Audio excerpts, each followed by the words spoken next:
Do not underestimate classic granny square. It may seem easy and simple and also boring, but just look how different it can be.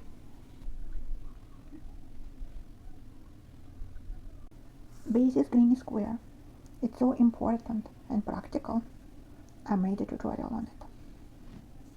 In this tutorial, I will show you how to make classic granny square in this color combination, strawberry cream, and how to join them together on the go to create this beautiful body of the strawberry blanket.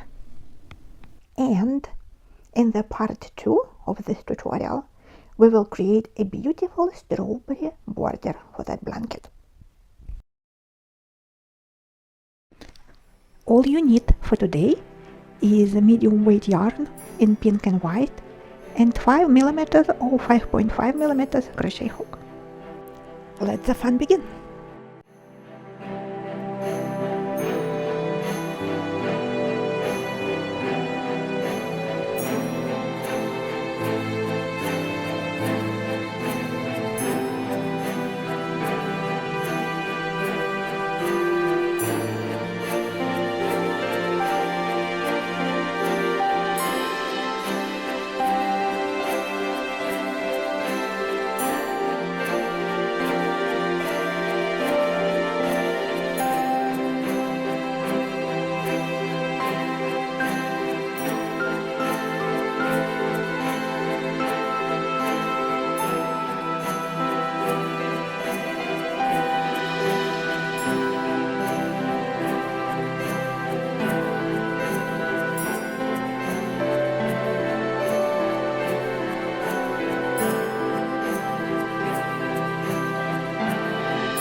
subscribe to stay in touch, and the next video for the strawberry border is coming soon. Just look how beautiful is it.